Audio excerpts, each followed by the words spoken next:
Assalamualaikum warahmatullahi wabarakatuh. Perkenalkan, nama saya Anissa. NIM saya 1911070002.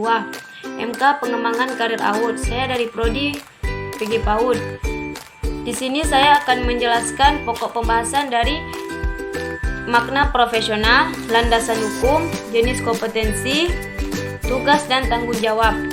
Yang pertama saya akan menjelaskan makna profesional.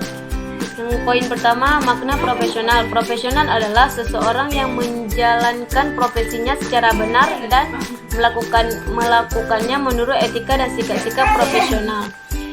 Sikap-sikap profesional salah satunya mempunyai komitmen yang tinggi. Yang kedua landasan hukum. Apa itu landasan hukum? Landasan hukum adalah peraturan baku sebagai tempat terpijak atau titik tolak dalam melaksanakan kegiatan-kegiatan tertentu.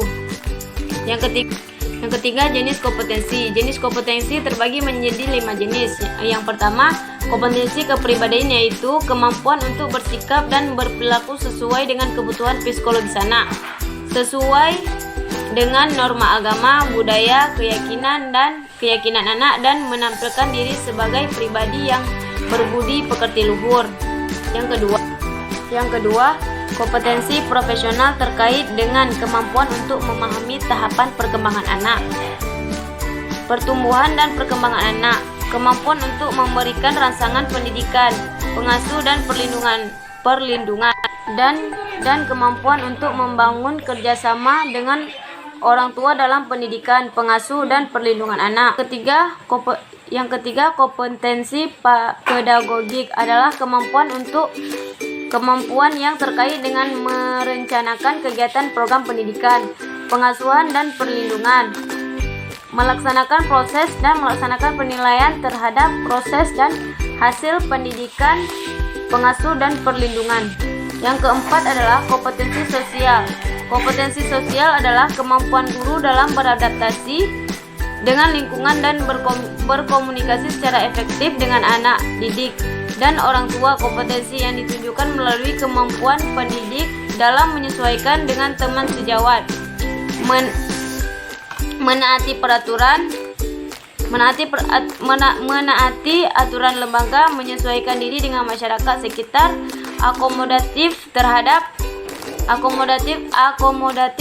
anak didik, orang tua, teman sejawat dari berbagai latar belakang budaya dan sosial ekonomi, berkomunikasi secara efektif dengan orang tua peserta didik, dan berkomunikasi secara efektif dengan anak didik baik secara fisik,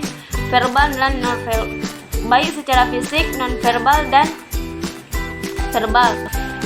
Yang kelima, kompetensi pendidik PAUD dikembangkan dalam konteks kebijakan sesuai dengan standar pendidik anak usia dini berdasarkan Peraturan Menteri Pendidik Nasional RI Nomor 58 Tahun 2009. Berdasarkan acuan tersebut, pendidik harus memiliki 4 kompetensi, yaitu kompetensi kepribadian, kompetensi profesional, kompetensi pedagogik, dan kompetensi sosial. Poin terakhir yaitu tugas dan tanggung jawab.